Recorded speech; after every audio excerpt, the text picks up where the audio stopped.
So this isn't a tutorial or a how-to, and there are no hidden secrets in it. I will offer you up, though, the mistakes that I've made, what I've actually learned, so maybe this will help you. The first mistake I made was putting too much emphasis on whether or not something got views when I was first starting to put out content. And here's the problem with it. Because until your channel has videos on it, it's not gonna get picked up by the feed.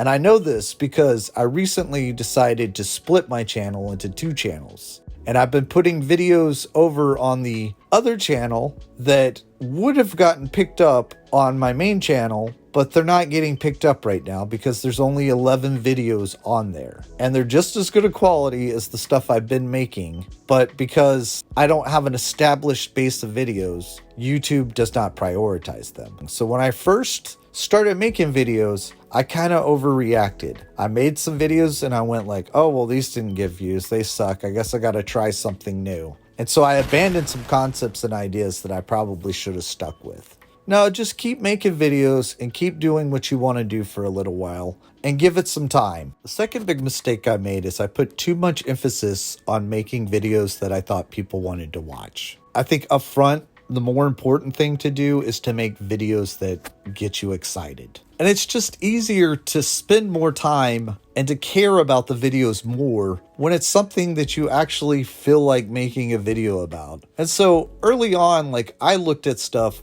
what was getting views. I was making videos that I really weren't invested in. I was like sitting down and spending time struggling to come up with the concept to write for whatever was the hot topic right then, which is good to do, but I don't think it's good to do early on. I think it's more important to just be cranking out videos and learning stuff because the quality of your videos is going to get better every time you do it. And mine certainly have. And I really wish that I had focused more on just learning and making videos and not worrying if they were good or bad if somebody wanted to watch them up front instead of concentrating on the end game at the beginning. So the third mistake I made was like, my channel is not cohesive and none of this stuff goes together, and I've gotten subscribers from each different area. And so I really have a hodgepodge of people that are watching this. So every time you put out a video, whether or not it gets picked up is based off of like how many likes you can get up front. And so it really does behoove you to lean into a specific area. And I see it happen. I post a video that has one specific interest to it and people join based off of that. And then I post another video that's completely different and I lose the followers because, you know, they followed me for that content. They didn't follow me for this, which has nothing to do with that. I'm not saying don't try out different things, but honestly, if I had it to do over again, I would have created the separate channel for the dog videos and just put those over there. And I probably would have created a comic book channel too. All right, the next mistake I made was I was too worried up front about creating videos that everybody was gonna like. I thought if I made a video and people gave it a thumbs down, that the algorithm was gonna like it less and it wasn't gonna keep putting it out in the feed. So I was scared to say anything that was gonna make anybody mad. And then I decided to take the kids' gloves off on a few of them. And I saw the exact opposite was true. Those were the videos that actually did the best. And their like to dislike ratio is close to 50-50.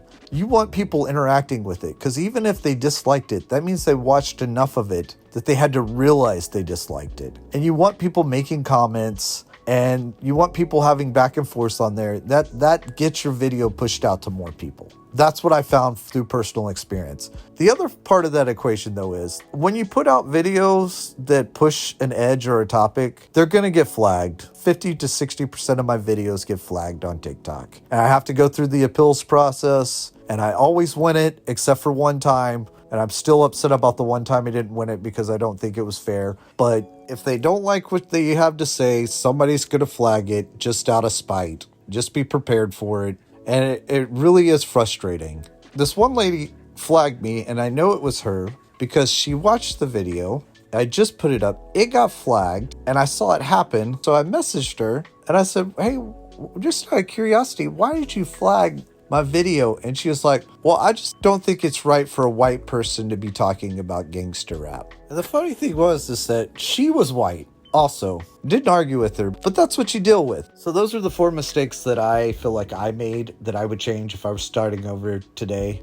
Hopefully they help you out if you're starting off on new content creation. And here's the bonus mistake, and it may be a mistake that I didn't do this. So there's tons of videos out there that are dedicated to the craft of making YouTube videos. They teach you the proper titles. They teach you at what point you should transition your theme in your video. They teach you what an opening line should look like. And I watched all those videos, and they're great and they're good. And those people have videos that have gone viral. But from my perspective, all the people that I love on YouTube don't do any of this. So I feel like those tutorials teach you how to make generic YouTube vanilla videos that are going to get views, but they're really just going to blend in. And if that's your goal, then do it. But that wasn't my goal. So I was like, I'm going to do my own thing for a little while, develop my own stuff, and then I'm going to go back and look at these and realize what things I'm doing totally wrong and change them. So about 6 months ago, I made my first video, and this is it. And I just threw out all these pictures I had from my time in Key West, because I lived in Key West the better part of last decade.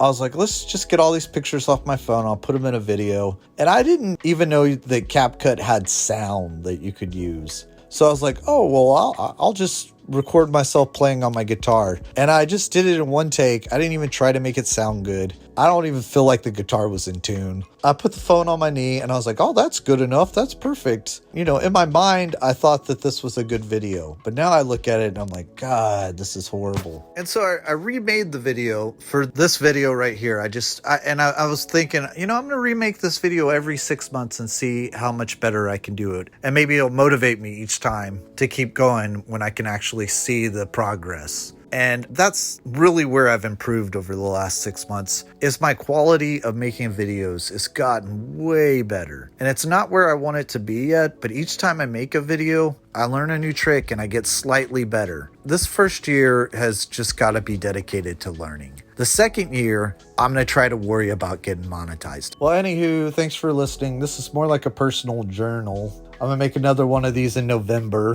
which will be a year. If anybody has any suggestions or critiques, criticisms, anything positive or negative, I don't care. You can be as mean as you want.